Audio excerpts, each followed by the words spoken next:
Evil science and magic buddies.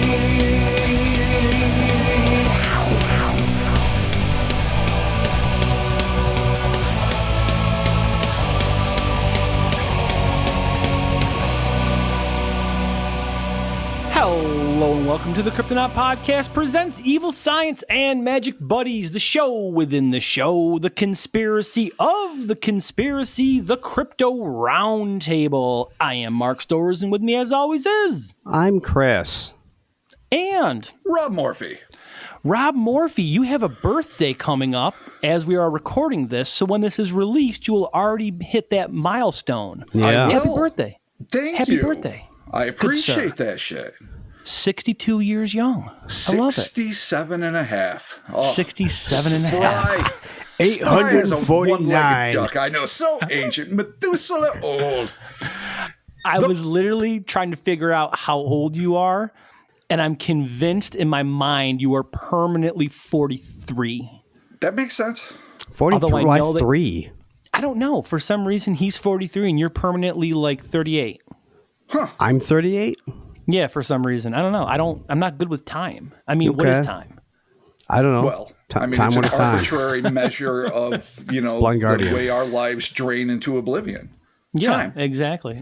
So, Robert, happy birthday, good sir. Thank you. Yay. Thanks, buddies. Hey, boom, boom. One more time I around can't the wait. sun. I hope I get to see. I know I'm going to see Chris. I hope I get to see you too, Mark. We'll Hopefully throw I will back be some there. libations at a safe distance and enjoy you each go. other's company properly. Yeah, we can like click our feet together and shit, and like it'd be fucking good time. Foot There five. you go. Whatever it takes. Foot 5. Awesome. Thank you all so very much for joining us. This is Listener Stories. I believe this is number 8. So keep them stories coming. Instas and Twitters and Facebooks. Check it out. We're there hanging out. Hellerspace.com. Get your merch. If you are on Patreon, we posted up a discount code specific for our patrons because we're not sure if TeePublic's going to be doing a discount sale due to the COVID backup. So if you're on Patreon, you want to get something, that code is there. Check that out. If you've not received the code from Patreon, email me and I can hook you up with that. Speaking of Patreon, patreon.com/Kryptonaut Podcast. $1 is a shout out. We're about to do some, oh shit, spoiler alerts, and $5 is some bonus audio. So check that out. We already have our first episode out for July, and we're going to be doing the second one coming up here very soon. So get into that. So let's, before we get started, let's do our shout outs. I have a couple that I have to do here, but I think Rob's going to kick us off. So, Indeed. Bobby. Oh shit! When my thing rebooted, my Zencaster, I lost the information. Okay, hold on one second. Here Nailed we go. it. Yep, perfect. Oh, there it is. There Perfect. you are. Oh, behind the scenes. Oh no, Robbie, what do we do? Kick us off. This is what happens. This is what happens when I fucking don't know what to do with technology. But you saved the day, Mark Storrs. So what I let's do. start with Paul Calzada. Thank you, Paul. Rylan Hancharuk. Rylan, that's an awesome name. That's totally a sci-fi name. I think it's Thank you. Is it Hancharuk or Hancharuk? Hancharuk? Could be. Rylan. Yeah, I said Hancharuk, but you're right. Hancharuk. Thank you, Rylan. Yeah, well, there's ways to figure it out. Everyone knows the deal. You want a multiple shout, just, explain what we did wrong. We'll move on to Kim Woolery. What up, Kim? Miss Woolery, thank you. Now, Lord Recris. Yeah. That's fucking awesome. It's like a black metal name. Fucking Lord Recris. Ah, yes. Fucking dope. Okay, it's not We're going Mortis. to move on to... It's always Mortis. Christopher, it's always Mortis. It really is. Trickster Tattoos. Oh, shit. What's up, Trickster Tattoos? Thank you, Trickster. Brett Peterson. Oh, Brett, thank you. Perfect. Thank you, Brett. Manatilla, or perhaps Manatia, if it has a Spanish background. I'm not sure. But either way, I'm going to go with Manatia. And All right, awesome. We're going to go with that. Thank you. Thank you. Moving on to Brandon Scott Murphy, which is fascinating. Not Murphy, but Murphy. Murphy. Murphy. Yeah. That's awesome. That's great. Actually, Brandon does. He does these wicked fucking latex sculpts, like horror themed shit. It's fucking dope. He's on Instagram. His Insta is @sculpt or die. Check his work out. It's fucking dope. All right. Like, Oh, he's that's awesome. real good. Yeah, he's dope. So thank you, Brandon. Thank you so very much. So I have one here that I'm going to attempt to do. So I guess out of the three of us, I can pull off the best Boston accent. So we're going to give it a shot. We did a runoff. Yeah, apparently You're the won one that sounds like the black sheepiest Kennedy, closest to it. Yeah, so we're gonna try this with "Hey there, Maddie." Yeah, Maddie. Does that work? Are you sure? It sounds terrible. Nailed it? Question mark? Let me see if I can get to my Kennedy. Like, I did not kill that woman. I am no. What's a Kennedy? Why is your What's a first Kennedy? Kennedy Ted? Why would you even do that? It's always Ted, man, because he has that face that we're all gonna get one day. That alcohol face, just that face that ruined. super broad running Yeah. face. Park your car in Harvard Yard and go listen to Gua. Everyone in Boston hates us right now. Oh my God, how could they doing that. not? Gua. Okay, Maddie. Gua. I think that works. Maddie. That works. Wow, All right, Maddie, thank you. you got like $11 worth of shouts. Yeah, because I Lord. on the spot can't do a Boston accent at all. But thank No, you so none of very us much, can. Maddie. Yes, and I hope that you are parking your car in Harvard Yard while you listen to Guar. Yes, we all do. We all hope that for you, Maddie, Yes. and everyone All else. right, awesome. Thank you all so much for the Patreon support. We appreciate it. Again, Always. Thank you patreon.com. guys so fucking much.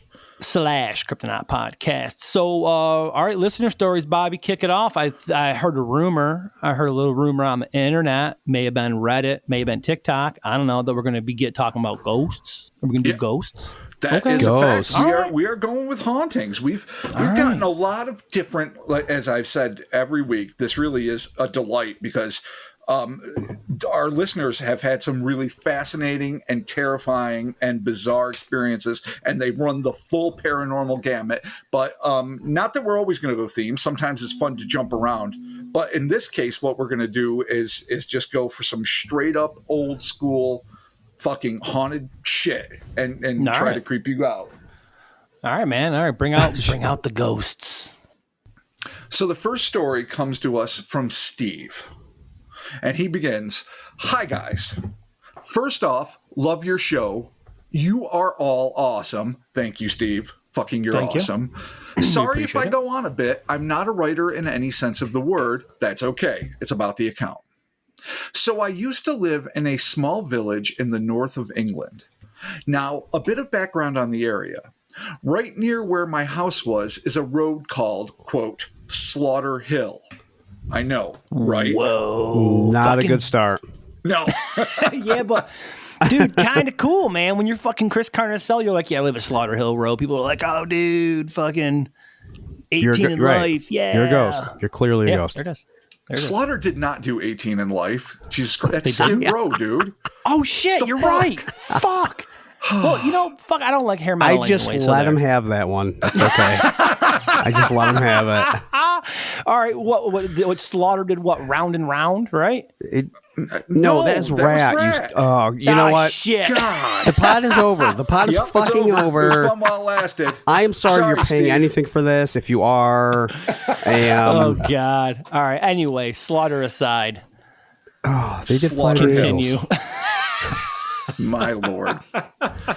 Local legend has it that it was the site of a large battle, and by the end of the battle, the rivers ran red with blood.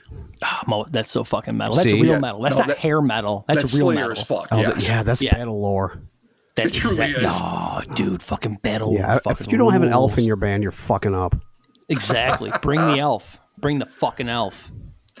Anyways, that's not me. That's Steve writing. Yeah. Anyways, on to the house.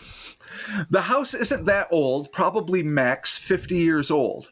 My family moved there when I was 11. I have two siblings, both younger than me, one brother and one sister. We all live there with my mom and dad. Now, my mom and all of her side family have always seen things. all her side of the family. I think I misspoke there. They always had tales of encounters with ghosts or spirits that were told to me when I was younger.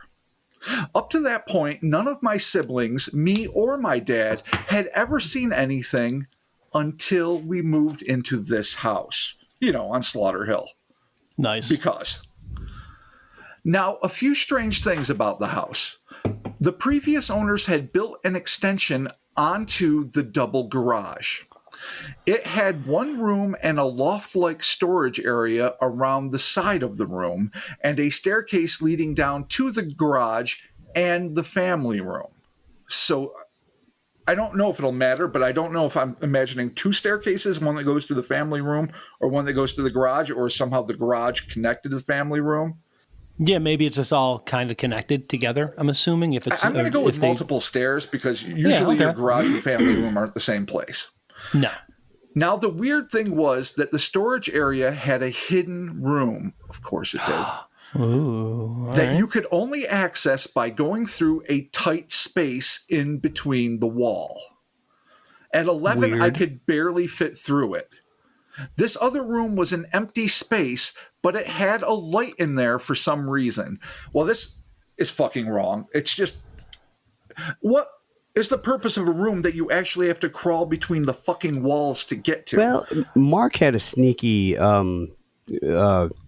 attic crawl space. I remember that well. Yeah, it had that sucked. Yeah. Oh, totally. It was a little John Malkovich door. It was totally a John Malkovich door, but it went into nightmares rather than his psyche. It went into the attic, actually, into a crawl space. That was pretty decent.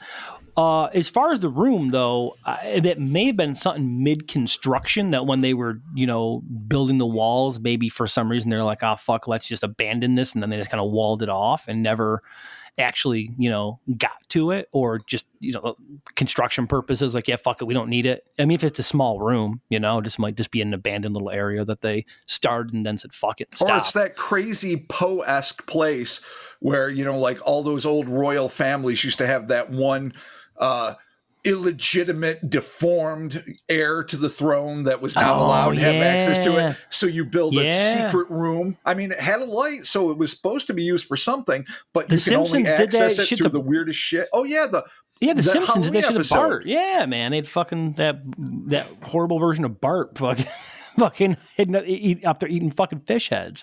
All right, we got a secret room. Weird. We got a secret room.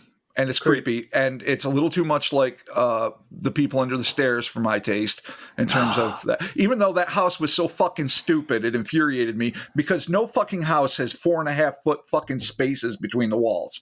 That is just foolhardy. But I digress. It's a lot of insulation right there. Now, the strange thing was that this part of the house was always abnormally cold, even in the summer. Anyway, nothing really happened apart from small weird things like stuff disappearing and our dogs barking at nothing. After about 3 years in the house, we started to redecorate. This is when shit really hit the fan. We all know, we know from the Maitlands and Beetlejuice that fucking ghosts don't like it when you fuck around with their decor. No, not at all. It started with door slamming. Now, it was always the same door, the one at the bottom of the stairs from the extension room leading to the garage. It would slam so loud that it would wake the whole house. It was at least once a week, always at 3 a.m. The dogs that slept in the kitchen would be all cowering in the corner together, physically shaking.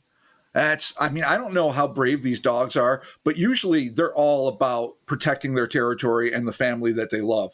And if they're just cowering in terror rather than just going bug shit crazy, then that always makes me think that like the way they can sense earthquakes, they're sensing something going on that is, maybe a little shadier than what they'd want to deal with. But it's definitely strange. Regardless. Now, the thing is, these doors were heavy fire doors, and you would have to put a lot of force behind them to slam them like that.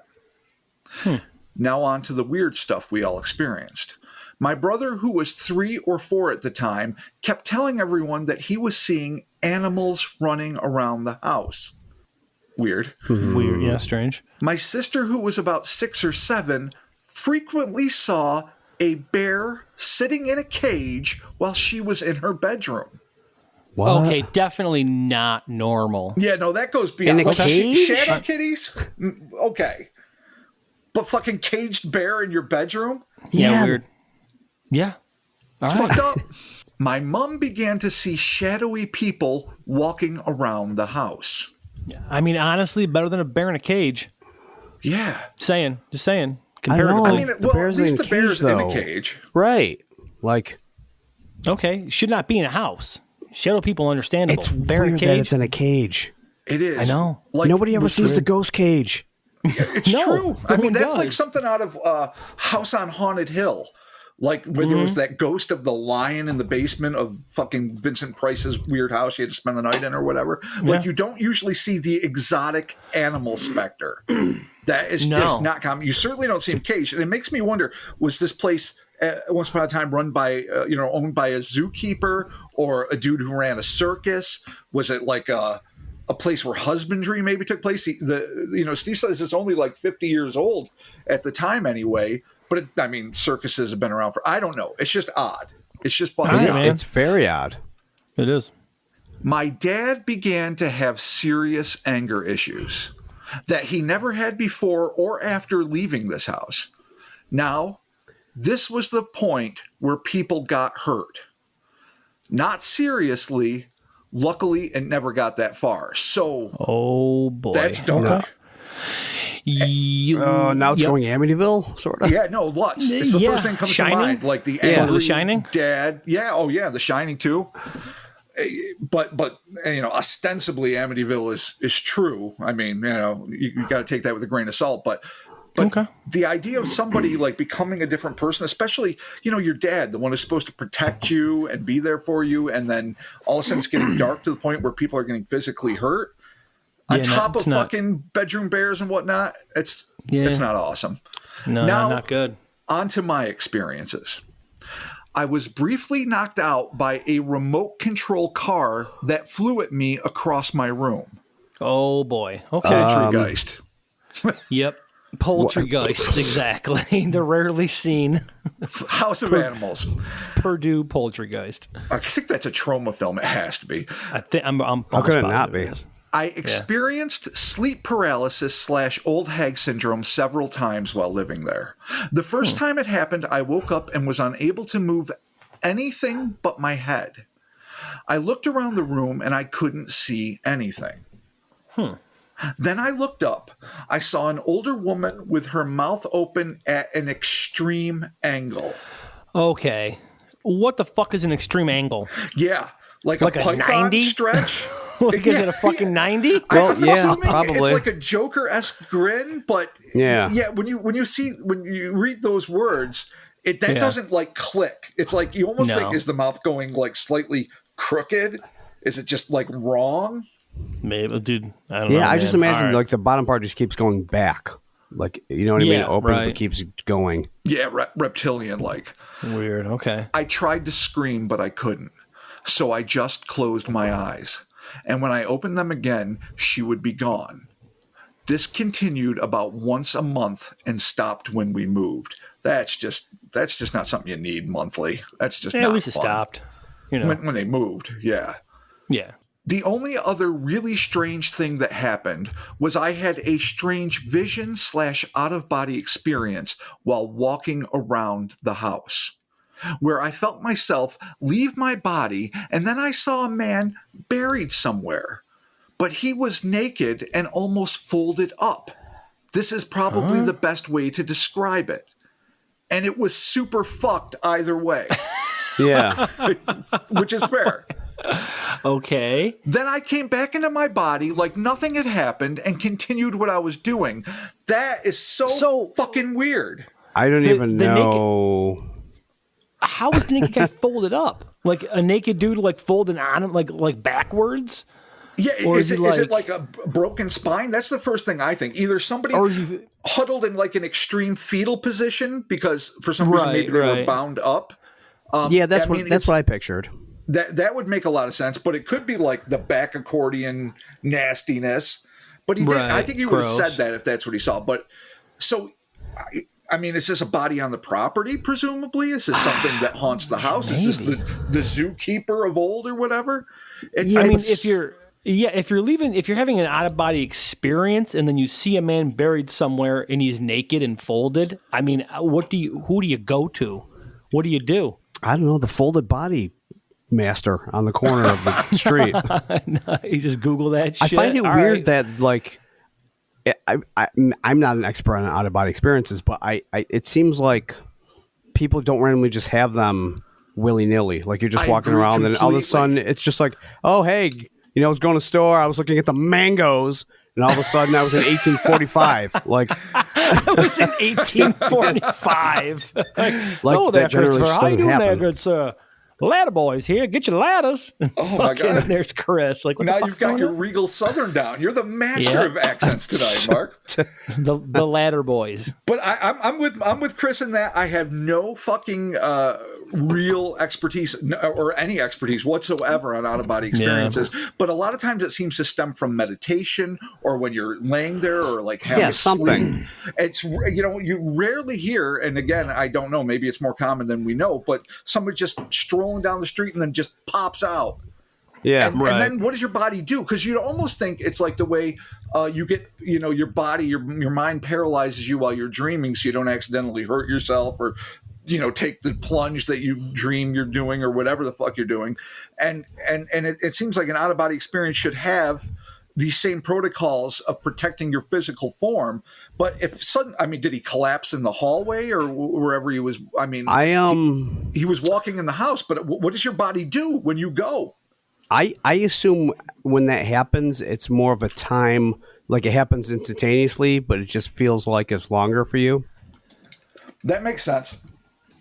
Yeah, Like you're totally. mid-step, and even though you take like the time contact. to see folded jack and all that stuff, you're right back in as your foot is hitting the ground. Next step.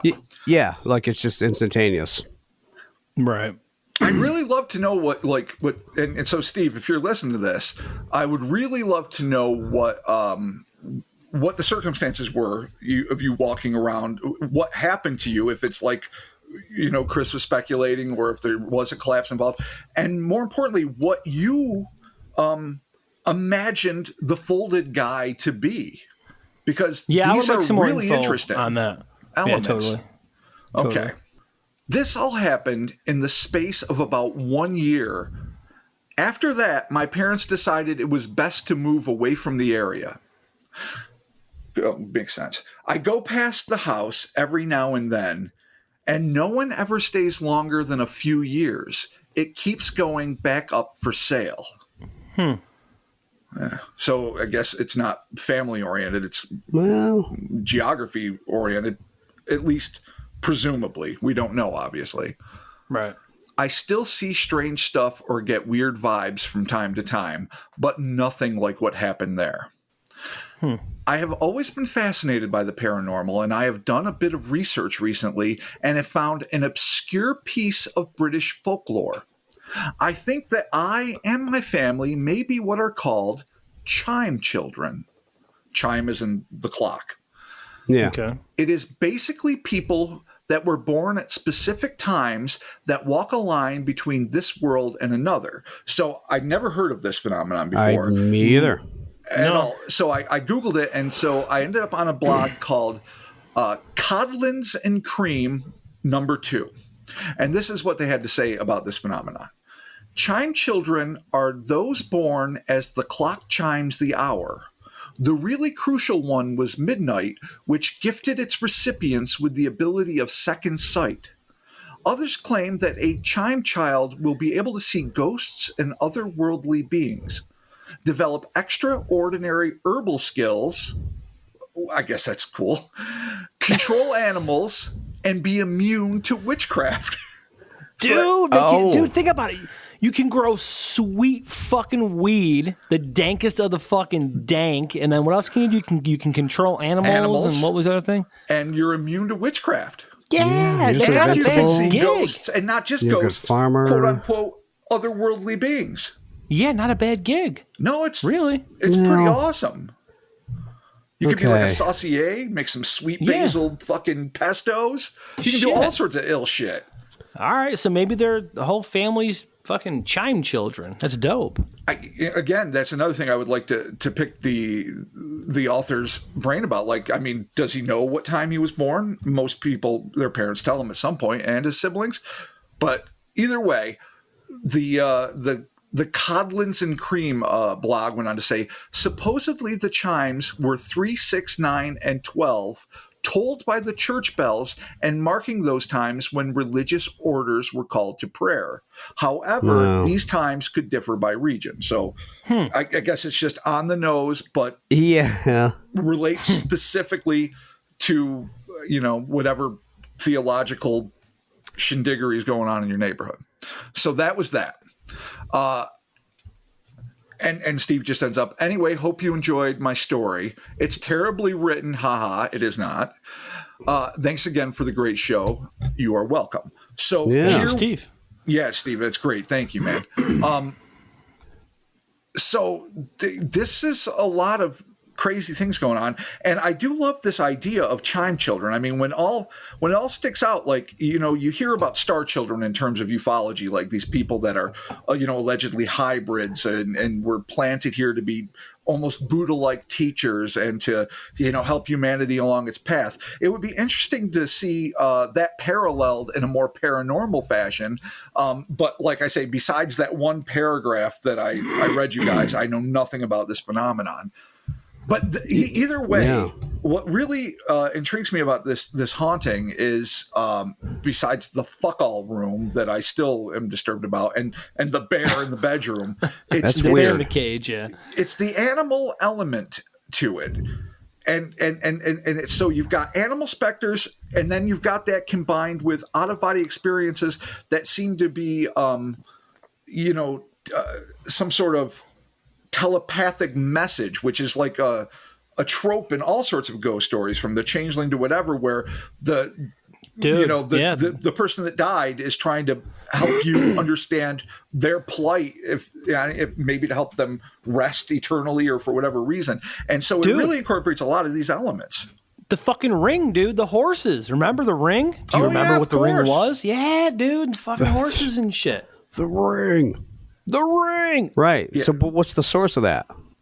What's the source of the cage, the bear in the cage? Yeah, really. What's that about? And the folded guy. Maybe the bear killed the guy. And the bear was imprisoned forever in the tiny room. If you're going to get fucking folded, a bear would be the animal to do it.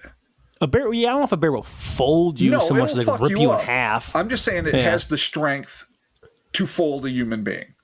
It does. If it's a really fastidious OCD bear that likes to have all its shit tightly tucked in, all its fucking corners in on its bed. Yes. Does the bear fold you like how I fold all my T-shirts that I don't wear very neatly so I can display them in my closet to myself? Oh my God. Is that what it is? Yep, that's what it does to the corpses. Exactly. Awesome. All right. So, you know what, man? I know the house was only built, like 50 years ago or whatever. But if you remember at the beginning of the story, dude, I think the fucking land is cursed. I think that's what it is. The fucking rivers run red, which isn't that like, actually, that's a Life of Agony song. But isn't it also fucking from Vigo? Where it's like the river of blood came down and fucking ruined the carpet. So you think they didn't move the bodies? That's what you're saying. They did not move the bodies in this. We're gonna need to do like a poltergeist fucking ripoff, sure, because we mentioned you do not move the bodies. Oh my God, quite a bit, because it's like one of the greatest cinematic moments ever. For paranormal stuff. Totally, 100, dude. Next to fucking putting your hand in the box, the fucking with Dune, fucking you got Fear is a Mind Killer. The Gom Jabbar. Yeah, the Gom. Yeah, also used in Phantasm. That's another great finger in the box terror moment when Mikey has to do it with the psychic woman and her cute blonde granddaughter that I think he's got a crush on. You absolutely know Don Coscarelli had to be influenced by Dune there, but putting your hand in a box, it's just the way of the 80s. Yeah, and then I think Reggie ended up fucking the tall man at one point, which, hey, cool. Good on you, Reg. Yeah, well, he had, yeah, in all fairness, whatever. disguised himself as a lovely blonde. And Hey, whatever. Tall man does what tall man wants to do. No yeah, big deal. we're not here to judge his ways. Yeah, fucking let someone know, though. Be cool about it. But hey, whatever. That's cool. true. Be open. All right. So the And don't land is enslave cursed. the dead. Yeah, the land is cursed. The land is cursed. So we got Slaughter Hill, rivers land red is with cursed. blood. I mean, I think got that's the it. folded man. Yeah. The Yeah, red but just river, it's the caged clearly just bear. the house, though, right? I mean, it seems like whatever, just the land that the house is on. Who knows, though, if other houses Apparently. in the area don't have similar incidents and we just don't happen to have access to that information. I don't know, that man. If whole they were area seeing- could be. Yeah, as I feel fuck. like maybe you'd hear something if it was fucking shit in cages and folded fuckers and Yeah. That's I true. mean, yeah, or, maybe conversely, just putting a theory out there, maybe if most blood was congealed around this house, maybe that's where all the energy for the portal to the netherworld is drawn from, right? Right, Mark. Right, Mark. Next story. Jesus Christ. All right, well, that story's fucking creepy. Don't ever fucking Congealed. go to that house. I think there's a don't good buy it. chance that that after the great battles of Slaughter Hill, there was a terrible circus fire, not entirely unlike the Great 4th of July accident that resulted in the El Zeta anomalies some God, that's episodes right. ago.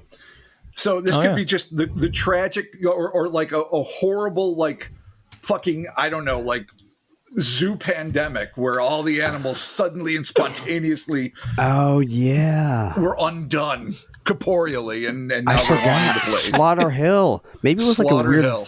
vaudeville or it was a carny act and they just got all fucked up, and that's what you're saying. Oh my God, the Slaughter Hill Carnival. So you see the bear in the cage, that was the bear in the act. The folded guy was a fucking sideshow. Contortionist, Oh, yes. yeah, totally. The other animals that the little brother was seeing, whatever. The seals doing their thing with balls. Lions Yeah. being lions, doing Right, lion shit. the woman with the jaw was just like the snake woman. She could look like a snake, and she just had a dislocated jaw. Nailed it. Next story. Oh my God, yep, All right, perfect. there we go. Chris came through Carnies. and fucking nailed it. All right, awesome. So, yeah, thank you so much for your story. That's fucking super creepy. Don't ever buy that house, and stay the fuck away from Slaughter Hill. Absolutely. There it is. So this next story is fucking really haunting. Like, as I read it, I actually got chills is strong, but I definitely was like kind of doing some shoulder glances. So this would be a perfect one to anyone out there that happens to be, in bed at night or whatever, dim the lights and really kind of savor this. It actually reminds me a little of a made-for-TV horror film that fucking wrecked me when I was a kid I think it was called Don't Go to Sleep. And it was just the worst. And I'm not going to talk about it right now. I'll talk about it maybe after the pod. But I do remember one thing. I don't know. I probably told this story before, but in case I haven't, when I had my gallbladder taken out when I was 17, it had terrified me as a kid, this creepy ass fucking movie.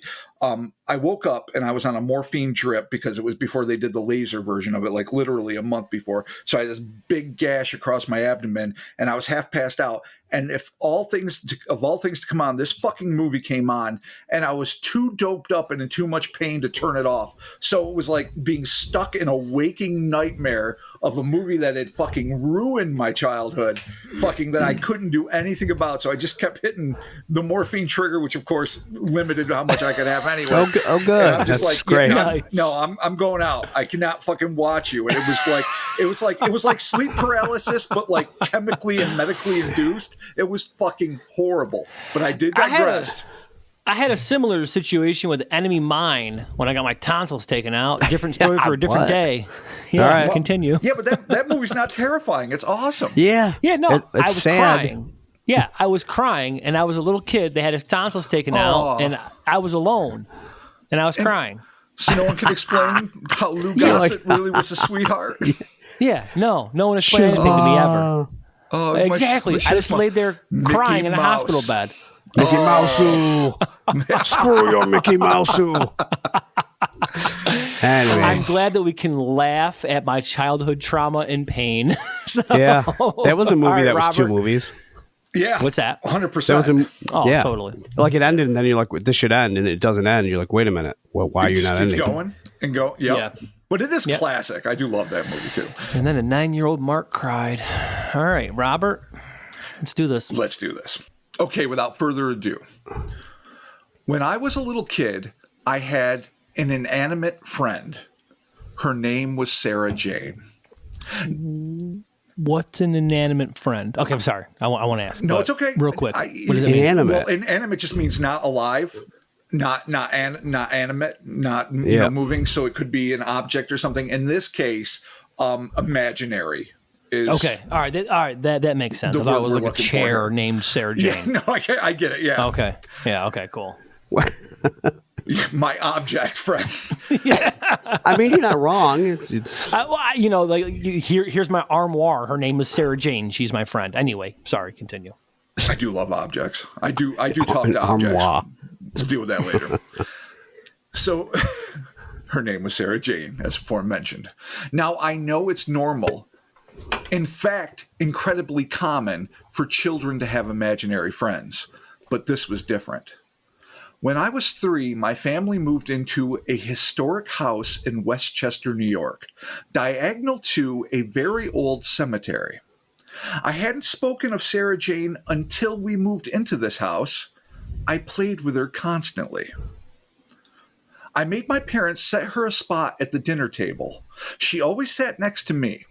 I still remember what she looks like.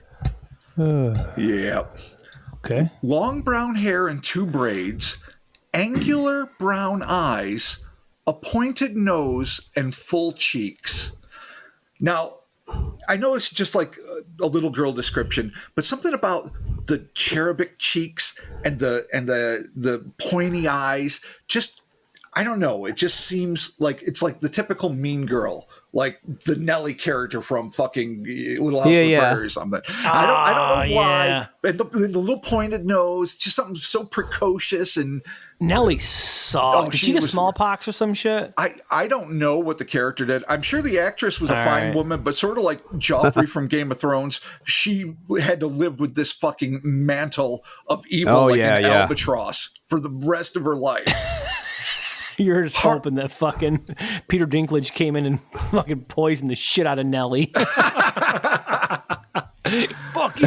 In this case, it was just Melissa Gilbert, though, kicking the shit out of her fucking thug style. Yeah, it was just old funny. porridge. Old porridge. Smallpox. Give her it to her.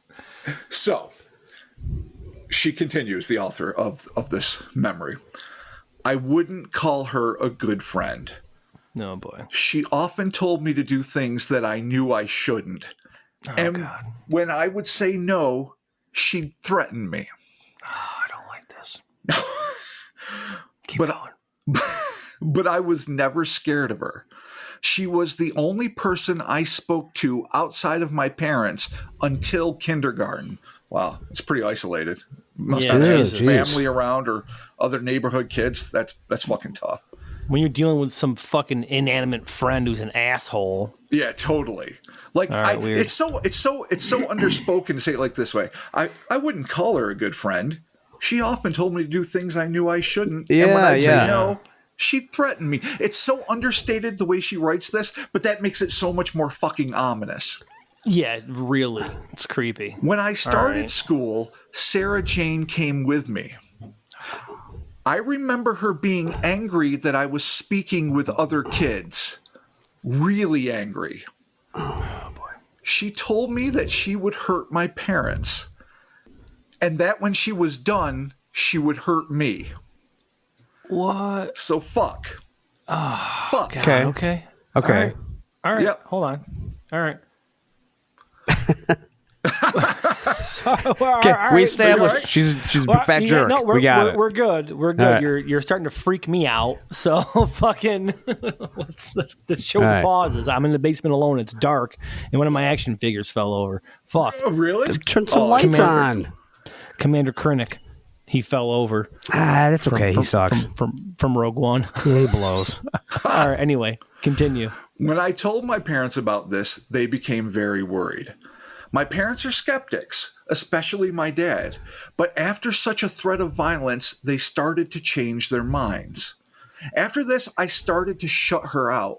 I knew by this time that someone who wanted to hurt me couldn't be my friend. Excellent fucking call. Totally. I didn't want her around, and I let her know. She had started to scare me. Skip to a few years later.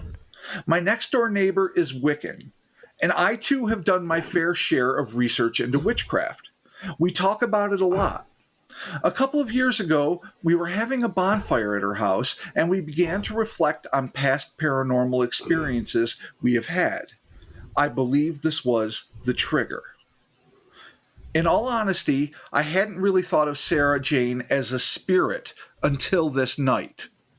When, while snapping pictures of the fire, everyone sitting nearby spotted a distinct face in the flames.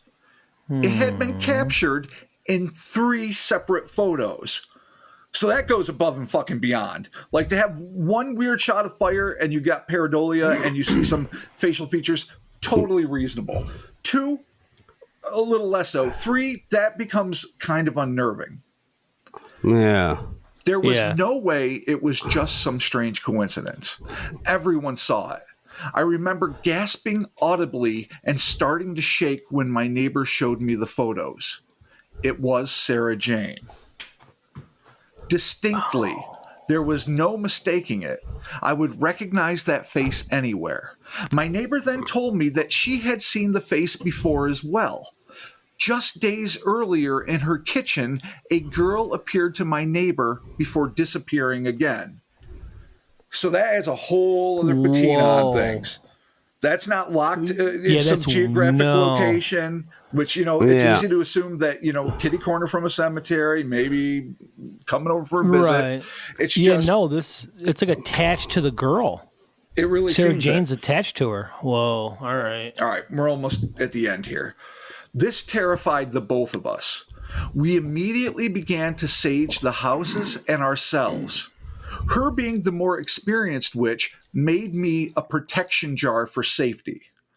What's a protection jar? I want one. I don't know, but it seems awesome. Chris, can you make a protection jar? Sure. What do you want in it? Shit to protect me. Okay. We know Chris can cast spells that will fix broken furnaces, among other things. Totally. Did cast a spell legit. He totally legitimately did. I know we've talked about it before. So we did. If we just get Chris a couple of mason jars, I think with his just inherent abilities, we will all get sweet protection jars to protect us from our own Sarah Janes. You're all getting Rob's getting a jar on Tuesday. Yes. All right, cool. Perfect. Oh, perfect birthday gift. I love it. Happy birthday, live forever. Oh, yes. Awesome. That memory still scares me to this day, she goes on to say, and ends with this. I don't know if Sarah Jane left that night.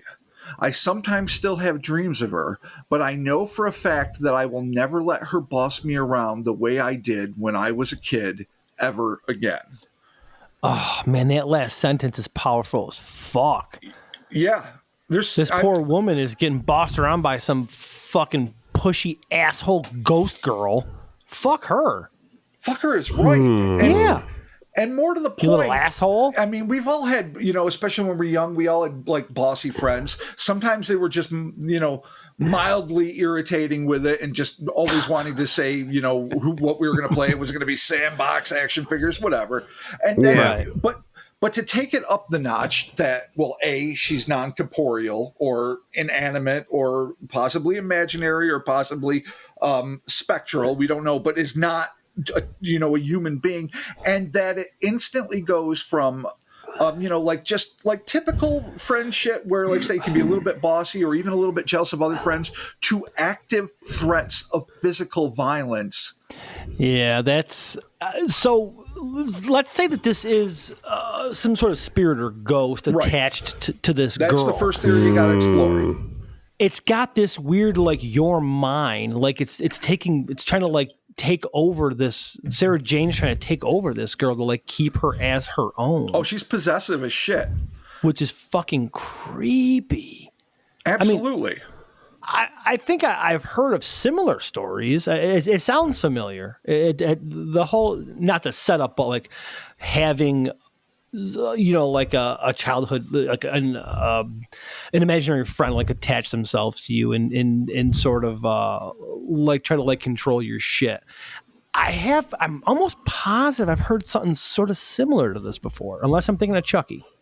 It could be me. Could be thinking of Chucky. It could always be totally Chucky. be thinking of Chucky. I mean, none of us are experts on ghost lore. We know that our listeners all know this, but I've encountered other cases of possessive spirits or entities or whatever you want to call it, because I'm not fully committed to the idea that this just happens to be a little dead girl. I think there could be other options here, but the idea that this intelligence, whatever it may be, wants to keep this little girl all to herself is not unique. It's not unique in paranormal lore, and it's not something I'm very comfortable with, because it really has a lot of dangerous implications to it, and when you combine this with the fact that it's, like I say, that line I already read, twice before, but just that I find so haunting is that I wouldn't call her a good friend. She often told me to do things I knew I shouldn't. That's just like, what is this? Weird. Play with matches, break mom's things, steal things. Like, I'm curious as to what these requests were. And then, all right, fine. So, I had the buddy that wanted to play with matches at some sleepover in elementary school. Absolutely. And set my fucking sweet 70s shag carpet on fire. And I poured my glass of water on it. I was maybe 5 or 6, and, ran down and got my parents, and it was that. And, but he didn't threaten to hurt my parents and then hurt me if I, didn't comply to this stuff. He was just, another first grader being a fuckhead. And so, it makes you really wonder, like, why is it trying to exercise this control over this child? And is it like flat out genuinely evil in its intentions, not just mischievous, not just fucking, rebellious and not, wanting to follow the rules, but actually have some nefarious intent? It sounds like it fucking has an agenda. Totally. Sure. Like it's being super possessive of this girl, and then the weird part too is that like it kind of so it's gone or whatever, but then years later you get this, it reemerges, which we talked about, like the cursed ground and the fucking river of blood. This sounds to me like, and I'm not sure how this works out, with paranormal shit, but apparently this spirit was attached to this girl. It was still there, or it chose her, whatever this thing was. If indeed, it's one thing to say, like, you grow up and you go out of this. Now, did either of you guys have imaginary friends growing up? No. I think for a short time I thought I was Wolverine, but I didn't have an imaginary friend. Okay. Okay, yeah, I was about to say, that is a different thing. That is completely. Do you have an imaginary friend? I was Wolverine, but no. I'm pretty sure I thought I was Wolverine. Like, after I read, like, Bloodlust in, like, Weapon X, I was like, I understand the pain of Logan. I am his pain. But, I was a weird kid. I was also crying at Enemy Mine. We all saw shit talk. We all fucking did. I saw shit talking on the walls. I mean, I'm a fucking weird dude. What are you gonna do? I remember when Pei was young, she had an imaginary friend named Nina Furs, who was a 7-foot tall green dragon, I believe, with pink polka dots. And she would tell me these extravagant stories. But its main thing was it had a medical condition where it puked out of its nose. To what end? It ended up leaving her in mid-elementary school. I'm like, oh, how's Nina Furs doing? She's like, oh, he went off to medical school. He's going to try to figure out how to fix his problem. I'm like, responsible fucking dragon. Absolutely. A responsible dragon taken his own problem by the horns and deal with it. And that was just a fun, frolicky little imaginary friend. Oh, next time she's on, I'll have her tell about it. It's much more in depth than that, and that's a sign of having a great imagination and a dynamic interaction with the thoughts going on in your head. I think that's great. I didn't personally have an imaginary friend, though I used to talk to trees a lot. We'll save that for another time. God, no, of course you but did. I didn't necessarily think they were responding to me. I just you just did. I just talked. This explains a lot. This explains a lot. It's just Rob in a park and we're in his backyard talking to a tree. There was this Don't tree worry, that Maple. had like an old. And the poor tree's probably like, fuck this haunted kid. He's creeping me out. He just keeps looking at me being like, why can't he just what find am a I? mirror? Fucking be done with it. This kid sucks. He's bumming me out. I'm going to die. Oh, God. Chris, did you have an imaginary friend, Chris? No, he didn't. He said. No. Oh, You know shit, why? sorry. I live in the real world, Mark. I live in the real world. Wow. Well, I mean, I didn't have. Ooh, Chris. Yeah, and I didn't have an it's I imaginary booed friend. myself. I totally booed myself. Yeah, No, you had but you had an you're imaginary pretty, alter ego. No, I really didn't. Yeah, though. you're like a straight shooting kind of guy. My I wouldn't friends expect you were to have Optimus that. Prime, Okay. Yeah. He-Man, Okay. Black Star. Awesome. Oh God. I Sweet. fucking loved Black Star and any Black Star's the shit. dollar store ripoff of Oh, those. absolutely. Totally. Every Star Wars I could knockoff. get. So this little Those are girl, my friends. yes, like I say, objects can be your buddies. Is having less of what I would consider an imaginary friend experience and more of interacting with some sort of intelligence. And what makes it, and this is what I started off saying before, I spiraled off on our own little, tangents about possible imaginary friends, is that it's easy to dismiss things that might have happened when you're young. It's just, even if you recall vaguely convincing yourself that there's truth in it, it's just like the whimsy of a child, as Mark would say. But it is the adult interactions. It is these memories flooding back, and then ostensibly photographic evidence that indicates, and another eyewitness that saw the same, entity. Yeah.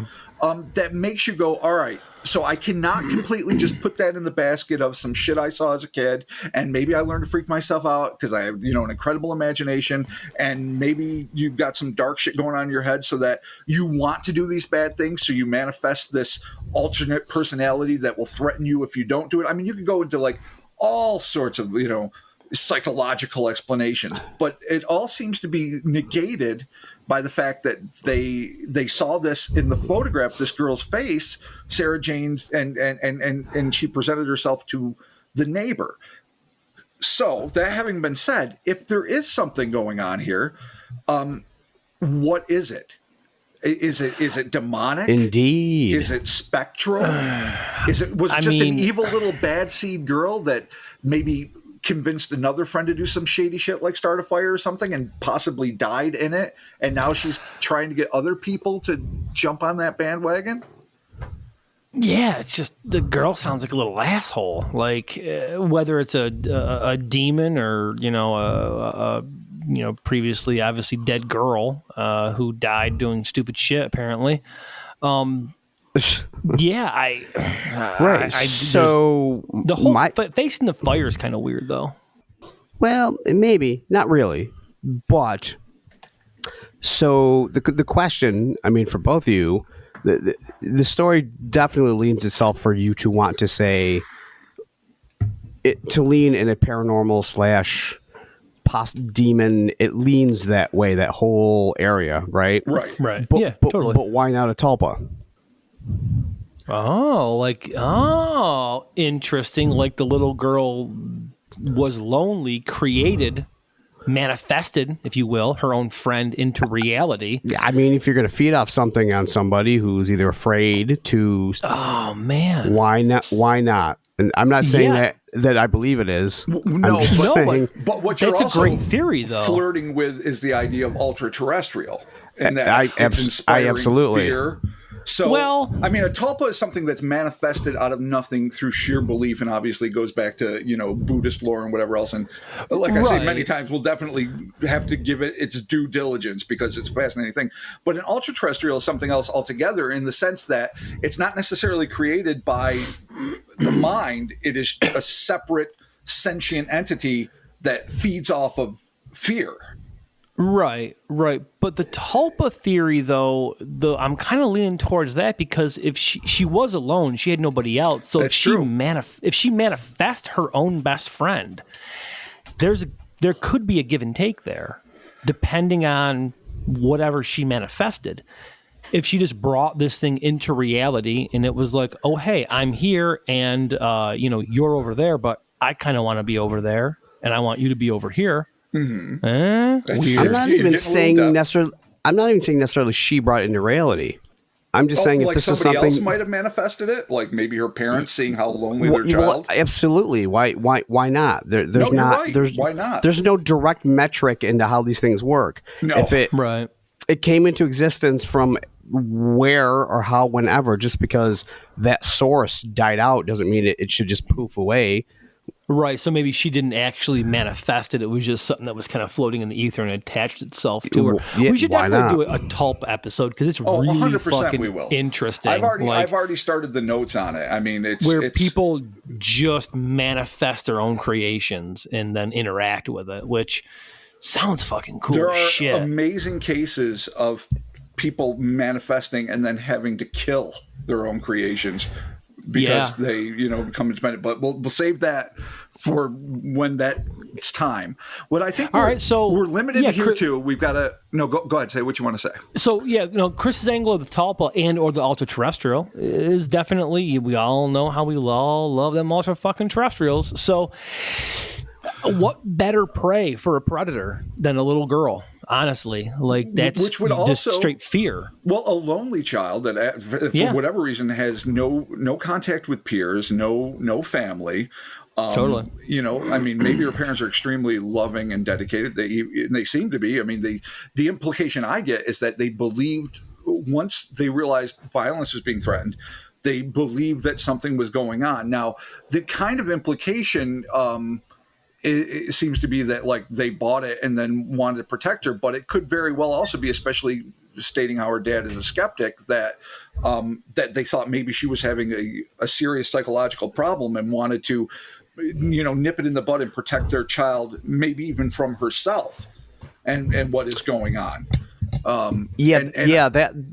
Sorry, I didn't mean to interrupt. No, but those couple sentences are a little nebulous into what that means by there's a threat of violence, then they started changing their minds, then she started to shut her out. So I'm like, what does that mean? Does that mean you got involved and it was like some sort of like exorcist thing where you took her to like doctors or whatever, you know what I mean, to try to first figure medical doctors, then psychologists, and then eventually indulging the idea of theologians and trying to get, like, literally the 3 steps of the exorcist. This is literally what was said here.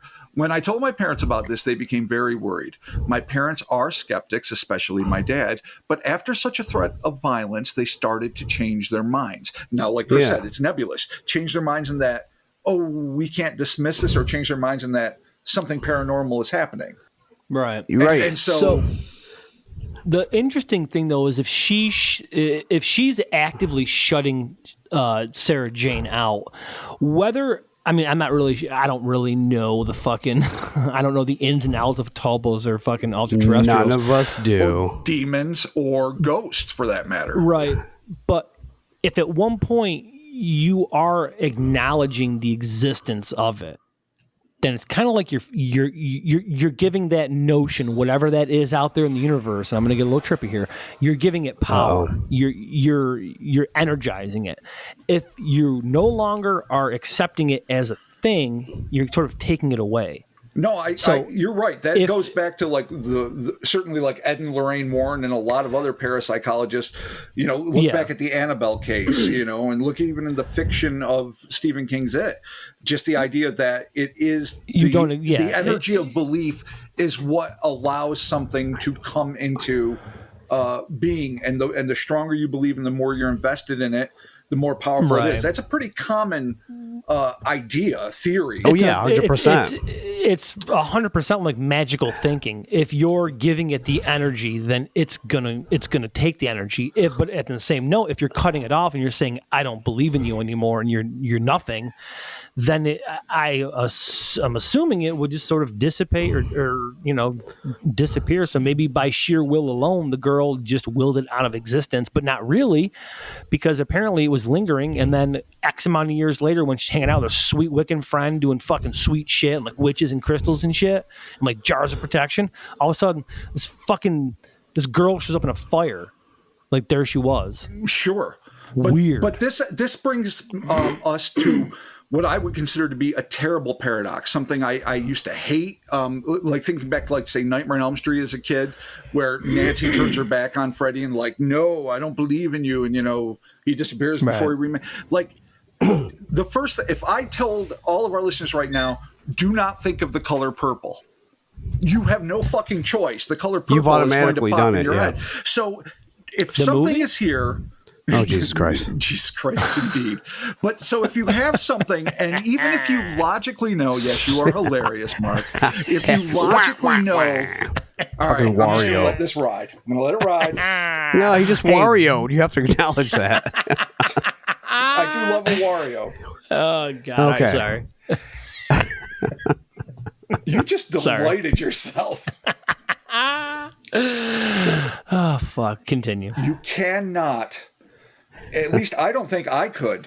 If something is there and it is threatening me and threatening the only two people in my life, which would be my parents at this point in her existence, and even if she's young, so who knows if she's actually able to think this, but even if I knew logically I have to deny it its power, the fact that it is literally there and it is following me to school and it is threatening me, I could not just stop being afraid because some logical part of my mind said you must steal its strength. Like, to me, that would be the worst situation ever, because just like any random color or anything, whatever you do, don't think of a cat. You can't not do it. And so to me, that creates a terrible paradox in that. Yeah. How do you not fuel this thing? Especially, I guess, being a young kid, because you're going to be more prone to being scared. But who knows? Maybe she obviously, whatever she did, it worked. Or didn't. But or didn't. But there is also this part where she says she's in this bonfire with her neighbor. It clearly wasn't just her and her neighbor, because she says everyone was there. Right. So there's more than just them two. Right. And so they snap the picture. They all see the face, and she says her neighbor recognized that face. She had seen it before. Mm-hmm. So if this is before she told her neighbor about it, then this is a new kind of development. Yeah, absolutely. The neighbor saw the girl in her kitchen, which is... Oh, I didn't think about that. Fuck. Oh, yeah. No, that's an absolutely essential part, because you only have two choices right here. Just days before in her kitchen, she appeared. The neighbor is lying and trying to ingratiate herself with this new friend of hers and be like, oh, no, wait, I recognize that face in the fire just like you do. And she was in my kitchen 3 days ago. And for whatever reason, she is being deceitful or feeding into, the narrator's, concerns and fears. And I'm not saying I think that's the case. That's the one option. The other option is she legitimately saw this thing, and maybe Wiccans aren't necessarily always able to see, paranormal things, but some probably are. Some probably are open to the side of things. And if she happens to be one of those people, then she could have been like, yeah, I saw this, and now the face is there. And wait, you're telling me this is something you've interacted with? And what I find really interesting, assuming that it is honest, is that to quote again, this terrified the both of us. We immediately began to sage our houses and ourselves, and then protection came into play. So you have this experienced, maybe psychic, definitely witch, and if she's actively afraid, she's like, all right, this shit is like from your deep past, and you're telling me some harrowing stuff, and now it's still here. And even odder, I mean, I know it doesn't necessarily make it instantly demonic, but manifesting itself in a basic element like fire. I mean, does this mean it has elemental powers? Could it be some foundational pre-human entity and intelligence that's been here forever, just manifesting itself as as something that a child would identify with? I mean, and why? And that's another thing I want to ask the narrator. What was the inspiration for the terror? Was it just that, holy shit, it's in the fire, it was in my house, and it used to threaten you as a child? Or was there something deeper and that the more knowledgeable Wiccan knew about that made her think, no, this could be something much more insidious? Yeah. I don't know.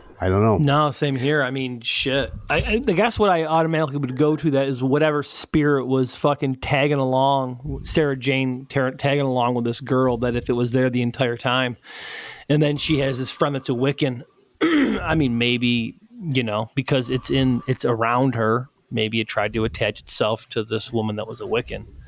Regardless, or just even present itself, does not seem to be good.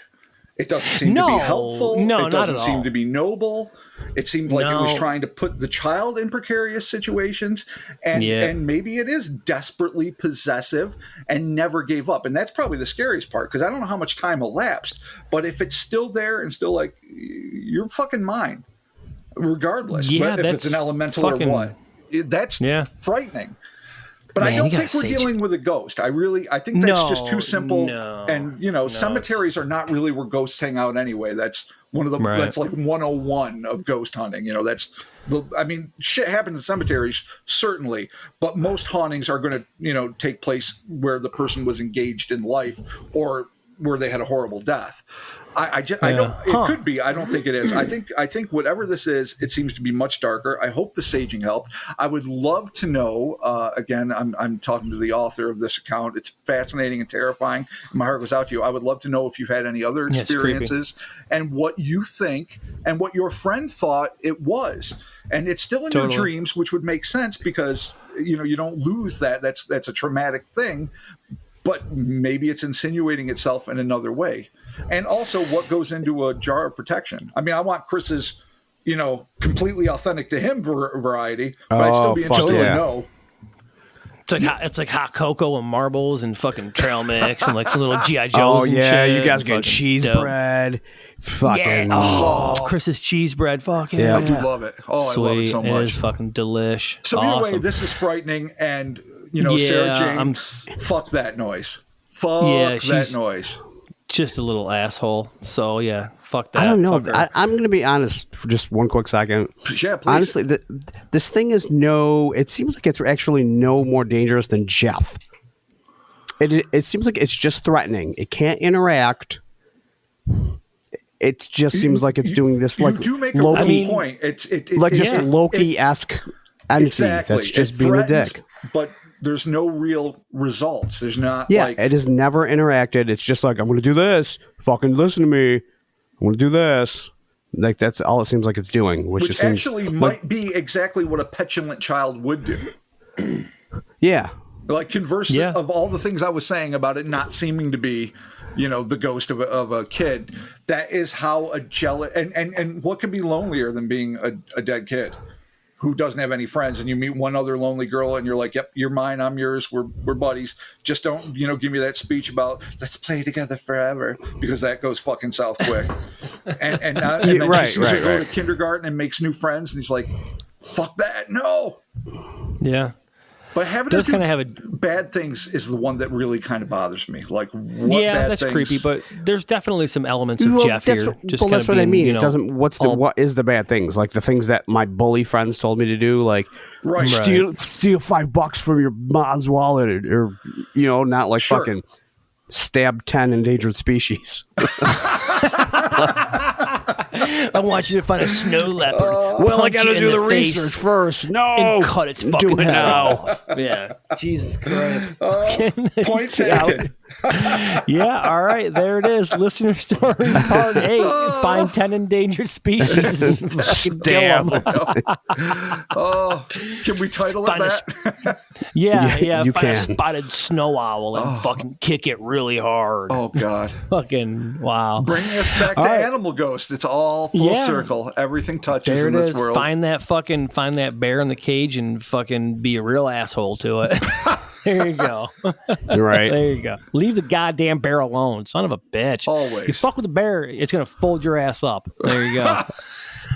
All All right, there it is. Listener stories, part 8. Thank y'all so very much. Keep them coming in. Housekeeping.com. Go buy some shit. It's there. It's for sale. It's not for sale, actually. There's no sale unless you're on Patreon. And then there's a code on Patreon. You can get 30% off. So Patreon folks, check that out. There are delays. It's just unfortunately a part of the world we fucking live in right now. Shit has stopped. So, yeah, I'm waiting for a bunch of masks currently and a bunch of t-shirts. So we'll see when they arrive. But you know what? Don't let that stop you. Don't let my tone of voice stop you from ordering shit from HellerSpace.com with your Patreon code. Have a little patience with the good folks there at TeePublic. It'll eventually get there. And as always, if there is any issues, let us know. We'll give you a hand straightening it out. And we did have some people that had some issues, and we got them all straightened out, and everyone's stoked. So there's that. Patreon. That is patreon.com/Kryptonaut Podcast. $1 is a shout out, $5 is a shout out, and some bonus audio. Check it out. It's there. It's cool. Thank you to everyone that contributes. We appreciate it. All the Instas and the Twitters and the Facebooks, we're there. Come say hi, see what's up. And thank you all so very much for your support. Obviously on Patreon and non-Patreon. Just being listeners, being cool, hanging out, shooting us messages. We appreciate it. There's a ton of new listeners. There's actually a ton of new listeners, which is super cool. Really? So it's kind of funny. Like, welcome. Yeah, like it's actually kind of cool. Like I get messages from people that are like, holy shit, I'm on like episode 4 and I fucking love this. I'm like, oh God, I hope we continue to be good for you. I hope it's not like, a steady shit. decline a ski slope. It's kind of neat though talking to people that are like, just getting to like the fucking El Verde, oh wow, yes, entity or whatever. Because obviously for us we're current day, but they're catching up. So it's kind of neat to like revisit, shit in the past. Yeah. I love it too. I know we constantly get told, and it's one of the greatest, compliments we get. How people listen to us and they feel like they're hanging out with friends.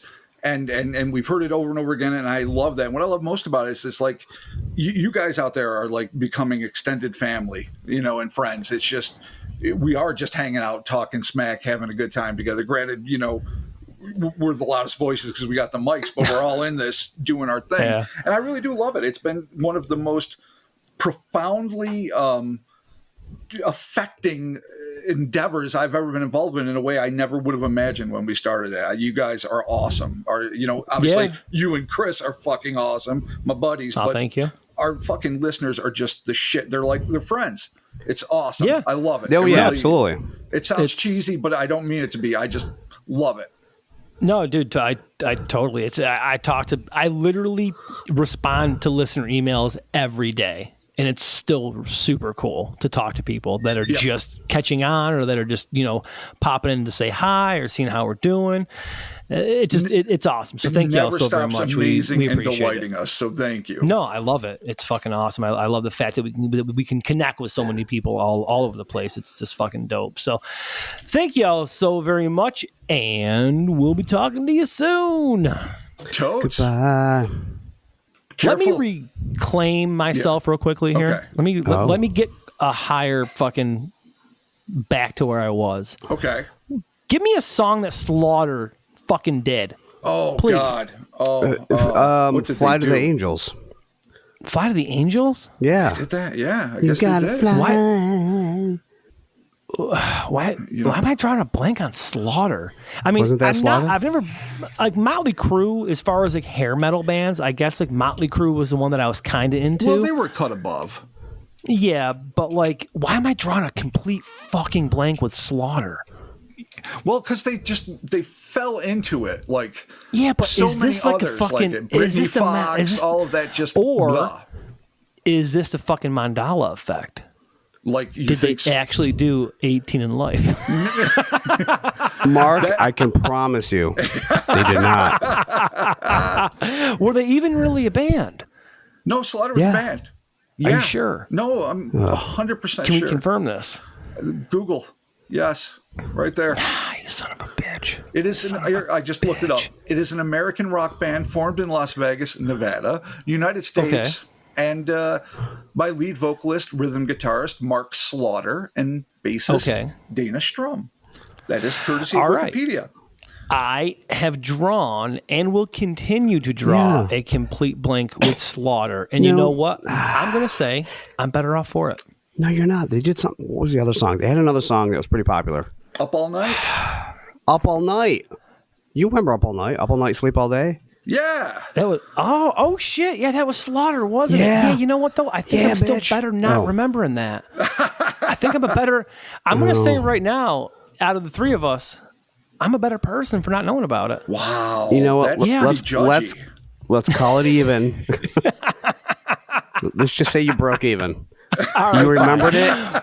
It doesn't affect anything. Move on. Yeah, that's all right, fair. fine. That's fair. Fine. You know what it is? It's a intergalactic stalemate with Slaughter. How's that? Better? This is not the 80s stalemate. band you are looking for. No, it is Move not. along. Exactly.